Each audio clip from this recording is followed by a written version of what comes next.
tunes in the air, that prayer of music. So today I'm talking about little moments of joy. Norman Vincent Peale said this: think joy, talk joy, practice joy, share joy. Saturate your mind with joy, and you will have the time of your life today and every day of your life. So, I talked last week about some of the things that bring me joy. Mush, boiling, soap bubbles, the kind of bubbles that happen when you drop a strawberry in champagne. Those kinds of just momentary senses of joy. And just like those pearls that we shove under our bed, they link together to make a life that is filled with joy. So I have some suggestions about, here's some ways to notice the joy in your life, because it's always there. It's just a matter of turning your attention to it and recognizing it. Just the number one is to smile. Just smile. Smile at strangers. Smile at people that you live with. Here's a hard one maybe for some of you. Smiling in the mirror at yourself. That's sometimes a challenge. Smile at people you love and people that maybe are not so lovable. Because when you're smiling, you can't really be sad or unhappy. There's a reflex connection between a smile and joy. So as we say sometimes in this practice, fake it till you make it, you know? So smile, and moments and opportunities for joy will bubble up and show up for you.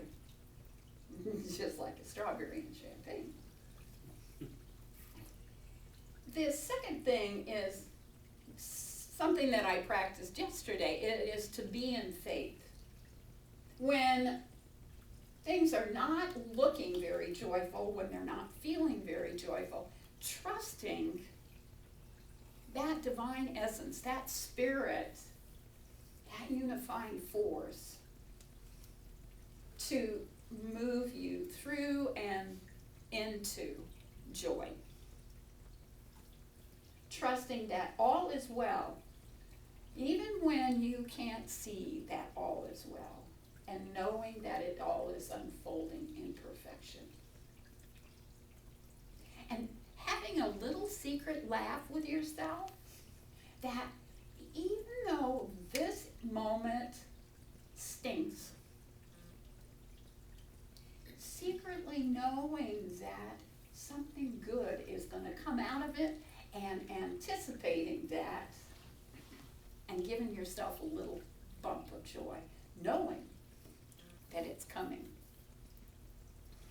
Having faith and trust and knowing that it's coming. Also, you know, it says in the Bible, pray without ceasing. And one of the ways to hold on to and to maintain joy is to have a mantra, your fallback statement. I use the unity prayer of protection, which goes, the light of God surrounds me, the love of God enfolds me, the power of God protects me, and the presence of God watches over me. Wherever I am, God is, and all is well. That runs through my mind very often. And when something causes me to catch my breath, flow into that unity prayer of protection. It's become a habit for me.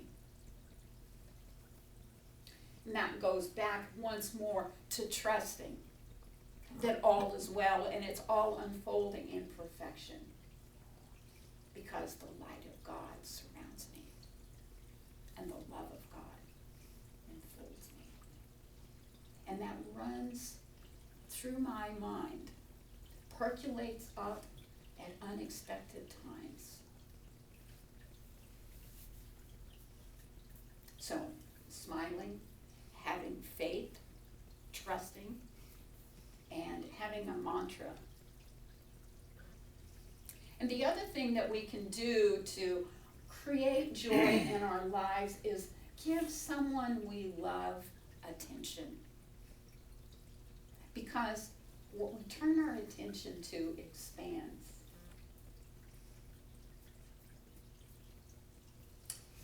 And give someone that is maybe a little bit challenging your attention and see what happens from there.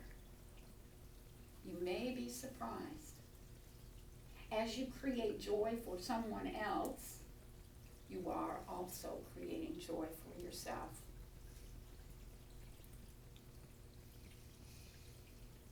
And then do something you love. Just for the pure joy of it. Do something you love. There's a fellow whose name is Gavin Prater Peeney. That's his name, hyphenated. He's the head of the Cloud Appreciation Society. This guy loves clouds. So when we talk about doing something we love, we could take a tip from Gavin and watch the clouds. How many of us, when we were kids, lay in the grass and watch the clouds float by, Linda, and see pictures in them, right? Mm-hmm. So clouds are like the Rorschach ink blot test. So if you're laying in the grass, you're your own psychiatrist. And seeing those pictures that float by. And see, what happens is we give ourselves permission. We legalize just doing nothing but watching the clouds roll by and seeing what pictures are in them. So we could take a tip from that Gavin guy and just let ourselves live with our heads in the clouds. And he pointed out something really interesting that I thought was, I don't know, it just struck me as being important. And that was that we live in the clouds, not beneath them. We live in the sky, not beneath the sky. We're in the sky. And that somehow just really struck me as being rather powerful. We're in it, we're not beneath it. So those things, a smile, to be in faith, to maintain a mantra, and to give someone you love attention, and to do something you love. Ernest Holmes said, instead of dwelling on negative thoughts, cause your mind to dwell on peace and joy. So, I don't want us to get caught up in the whole concept of, or semantics about the difference between joy and the difference between happiness and the difference between peace and contentment. I think of joy like a giggle. Those little bursts of ha ha ha. And happiness more like a laugh. And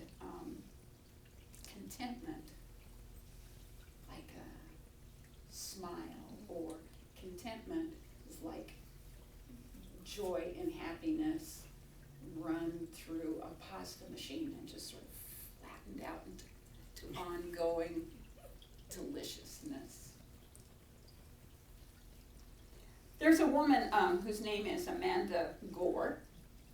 She's an Australian, and she wrote a book called The Joy Project.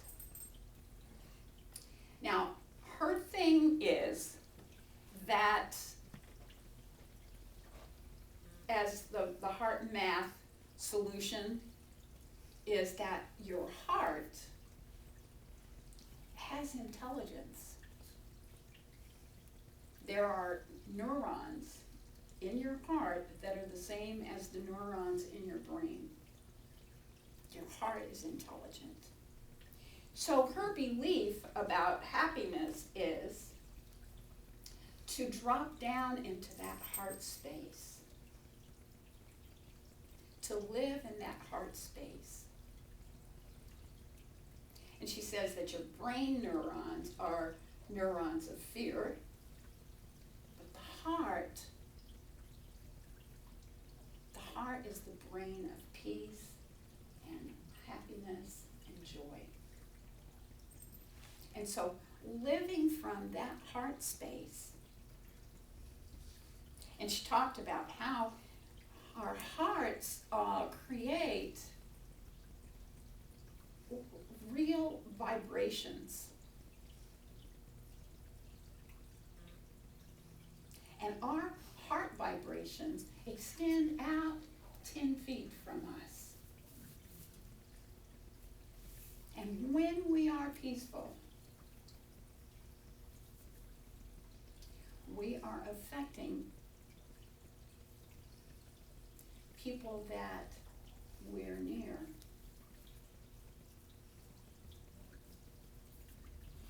When our hearts are in harmony, it causes other people's hearts to entrain with us and to be in harmony. I don't know whether you're familiar with a heart math solution. It's scientifically proven and blah, blah, blah, blah, blah.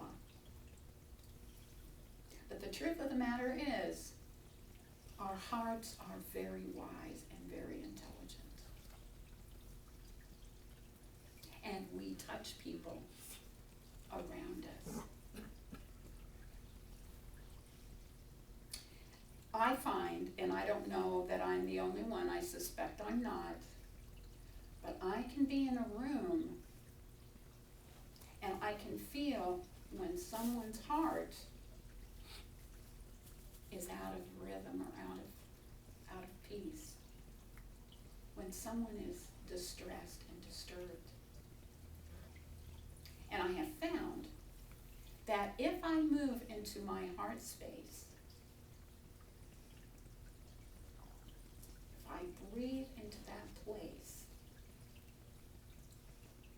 I notice then that that person that's in discord or in disharmony tends to settle down. I don't think I'm unique. I think we all know that to be the truth about ourselves and about how powerful living from that place is. And Amanda Gore talks about zoots. And giving people little zoots of heartness, little zoots of love. That's the word she uses, but we can all know that we can ping people with love, ping people with joy, just little zoots of joy and zoots of love that comes from our heart space. I kind of like that word, and it kind of sends a picture to my mind of little spirals of love, little spirals of joy.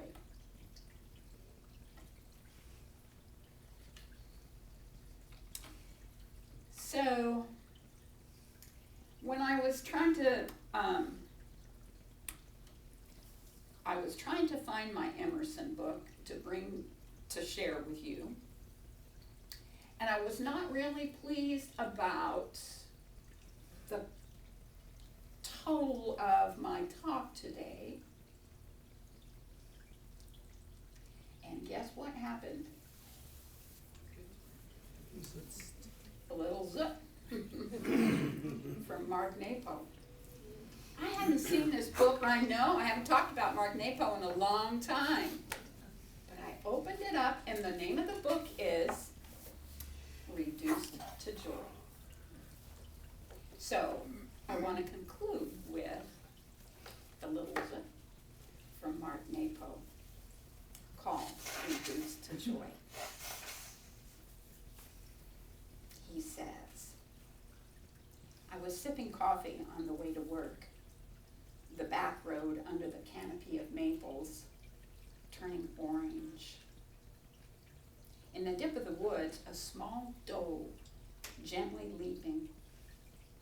I pulled over, for there was nowhere else to go. She paused, as if she knew I was watching.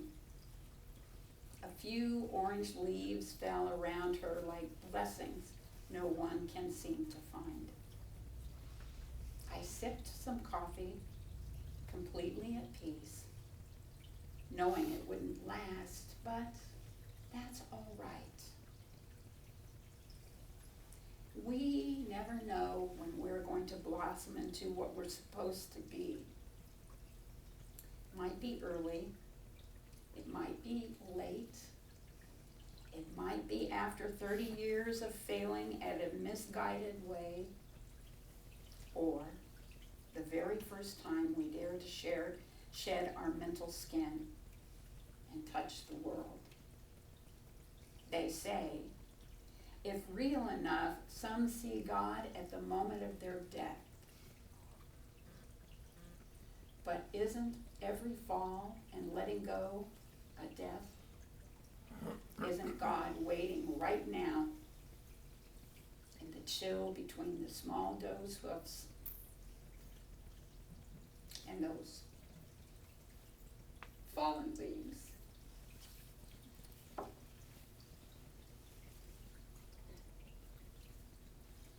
So, I bless each one of you, and I wish you pearls of great joy. Namaste. I would invite Kate, lead our practitioners to join with me.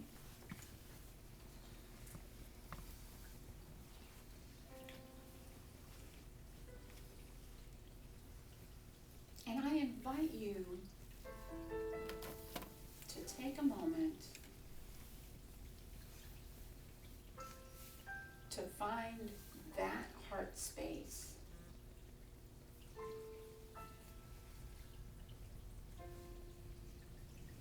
That silky vastness of peace and harmony that is so wise.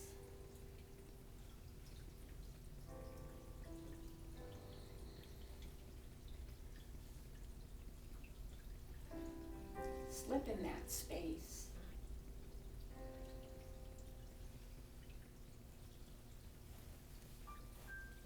And allow the wisdom of your heart to inform your being right this moment.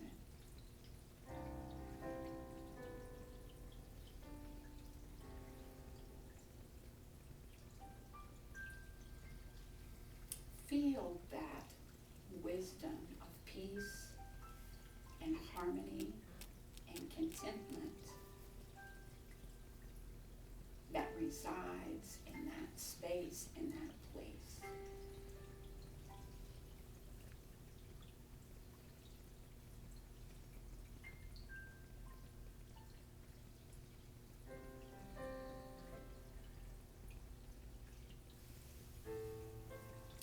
In that place, acknowledging and knowing that is well.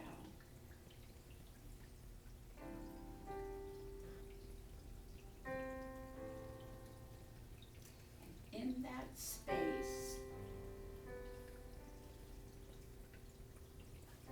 allow a little smile to take seed.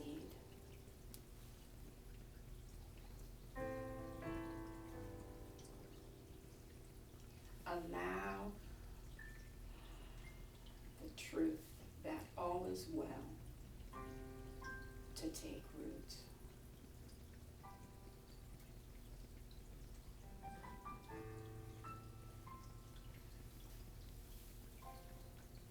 In that space, notice the pearl of wisdom that resides within.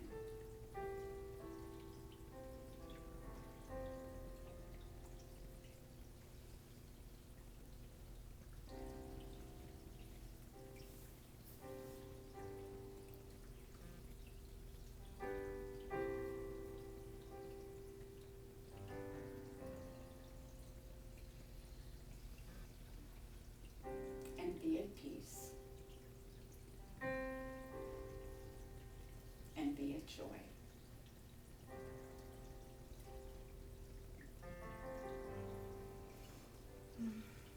All is well.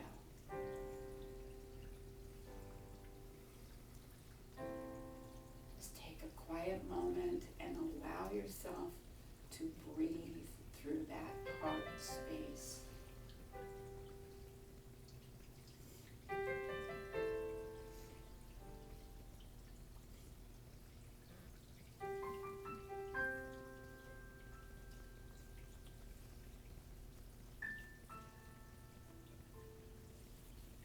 And so it is. So it is.